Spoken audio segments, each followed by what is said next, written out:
The man who tells the story says, I am married to my cousin, and it has now been 18 years since I married her. I have 4 sons and 1 daughter, and currently my wife is 2 months pregnant. He says that some time ago, I got sick with a prostate disease, and after medical examinations in the hospital, it turned out that I am infertile, meaning I cannot have children. Then I started thinking to myself, how can I be infertile while I already have 4 children, and my wife is currently pregnant? These thoughts kept playing in my head. Is it possible that all these years I was deceived and fooled, and that these children are not mine? But he says, I did not allow the negative thoughts to control me. I said to myself, it is wrong to accuse my cousin, my wife, who has lived with me for 18 years. I do not want to wrong her. So I decided that the best solution was to go to another hospital and make sure. And indeed I went to a second hospital, and they told me the same thing. You are infertile. I even went to a third hospital, and they all confirmed the same result. He says, I started seeing the whole world dark in my eyes. Is it possible that she lived with me all these years laughing at me? I began to hate her, and hate the children. But I decided to do a DNA test for my children so I would not wrong her. So I waited until nighttime so I wouldn't be discovered. I waited until my children fell asleep, and I took scissors and cut a little bit of hair from each one of them while they were asleep,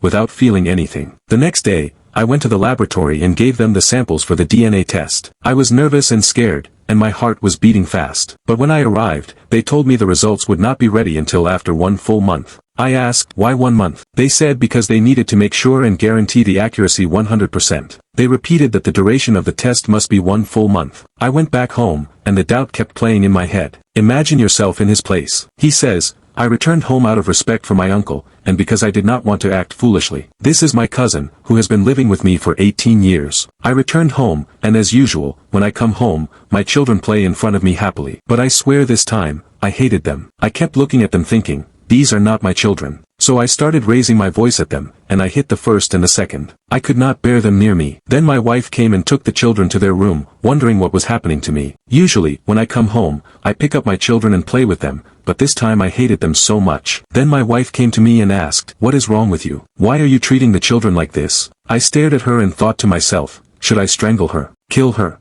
How could she deceive me and lie to me all these years? But I calmed myself down. She asked me, are you tired from work? I said, yes, I am very tired. She asked if I wanted something to eat. I told her, no, just leave me alone. She left, and I sat in the living room watching TV, and suddenly it was 6 o'clock in the morning. I woke up from sleep after nightmares. In those dreams, I saw myself killing my wife and my children, then killing myself from the pain. I woke up terrified and went outside. Here my suffering began, between suspicion and hatred toward my wife and children. The situation was extremely difficult. I began to neglect my work completely. I went out every morning pretending that I was going to work, but in reality, I would sit nearby and watch my house for a whole month, waiting to see if any stranger would enter the house. But throughout that month, I never saw anyone enter or leave, not even my wife leaving the house. Then finally the DNA result date came. I went to the laboratory, and I remember my heart was beating fast. I was scared and excited at the same time. I arrived, and they gave me a shock. The results were not ready because the machine was broken. They needed 1 more week. I said, I survived a month that almost killed me.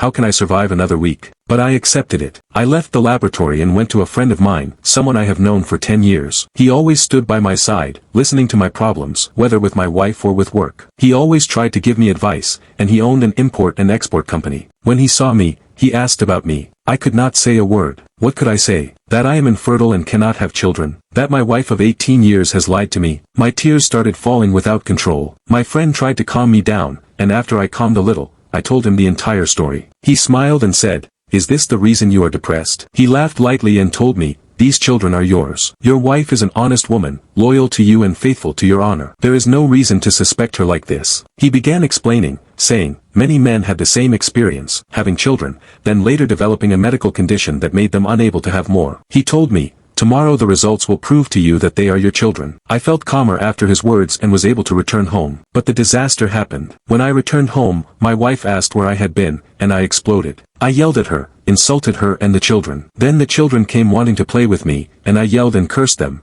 telling them if they came near me I would hit them. I hated them. My mental state was destroyed. That day I did not even know how I slept. I slept in the living room, with the TV on, until midday. Then I woke up looking for my wife and found she was not home. I asked one of the children where she was. He said she went to visit our neighbor. I left and went to my friend at his company. As I parked near the company, I saw my wife coming out of his office. The world turned black before my eyes. How could she be at my friend's company at that moment? I watched her get into her car and leave. I stayed in my car for half an hour, unable to move. What was happening behind my back? I went inside to my friend's office. He welcomed me and talked about many topics. I could not hear anything he said. I was just waiting for him to mention my wife, but he didn't. My doubt killed me. Was my wife cheating on me with my friend? Or was my friend lying to me? I left his office, darkness covering my eyes, and returned home thinking only of revenge, killing my wife and the children. But I calmed myself down and asked her, I want to ask you something. Did you leave the house today? She said yes. I asked her, where did you go? She replied calmly, I went to your friend at the company. With strength and coldness, she told me she went to him to complain about me, to ask why I had changed and why I was treating her and the children so cruelly. She said he told her I was mentally exhausted, pressured from work, and that it was just a phase that would pass. I told her okay. The next day, I went to my friend, with evil in my eyes. My friend saw that my intentions were not good. I asked him, was my wife here? He was nervous and trembling. He told me to sit down and calm down. I said, answer me, was my wife here? He said yes. Your wife came to complain to me about your behavior. I yelled and asked why he didn't tell me yesterday. He said he was afraid I would suspect him, since I was already suspecting everyone. He said, wait for the DNA results, then judge. I said angrily, I will not wait for any results. I will either kill her or divorce her. One of the two. He stopped me and suggested an idea, install small cameras inside your house and monitor everything. I liked the idea. I went and bought 2 cameras and placed them secretly in the house. My wife didn't know. I told her I was traveling for 2 or 3 days, and she should stay home with the children. I left the house thinking she was cheating. I went to stay with my friend. The next day I began watching the cameras from my phone, and I saw something I never imagined I would see in my life. I saw my wife bring my neighbor, the one living across from me. He was a doctor. She opened the door for him, and he entered the house, then went into my bedroom. I said, that's it. I saw the betrayal with my own eyes. I rushed to my house. My friend followed me with his car. I arrived and ran to my bedroom. I saw my wife and the doctor inside. I drew my weapon to kill them both, and a fight broke out. I was in a hysterical state, unable to see or think. The doctor grabbed my hand and shouted at me to calm down. My wife was crying loudly. My friend entered and wrestled the weapon out of my hand. The doctor began explaining. Your wife came to me because your son is sick. That is your son on the bed. Look at him. He has a very high fever and is in a serious condition. I froze. It was like a black curtain lifted from my eyes. The doctor said he never imagined coming to my house would cause all this. My friend apologized to the doctor and asked him to check the boy quickly. Unfortunately, when I looked at my son, he was taking his last breaths. The doctor tried to help, but God's will came, and the boy died from the fever. Everyone accused me of being the cause of my son's death. My wife cried loudly and hit me in anger. This son was the dearest to my heart, but my feelings were frozen. I did not shed a single tear. I still believed he was not my son. We buried my son and finished the funeral. I did not move a muscle. I still believed my wife was cheating and that the children were not mine. 4 days later, my friend came and reminded me, today is the DNA result. I had forgotten. The devil had blinded me. We went to the laboratory. I was certain, 100%, that she had betrayed me. But then came the biggest shock of my life. The results matched 100%. These children are mine. I broke down crying loudly, calling for my son, the one who died. The son I loved most. The son I did not shed a tear for. The son I killed. My tears kept falling. I couldn't bear the pain. We went to the infertility specialist, and after examination, he said I only needed a simple operation,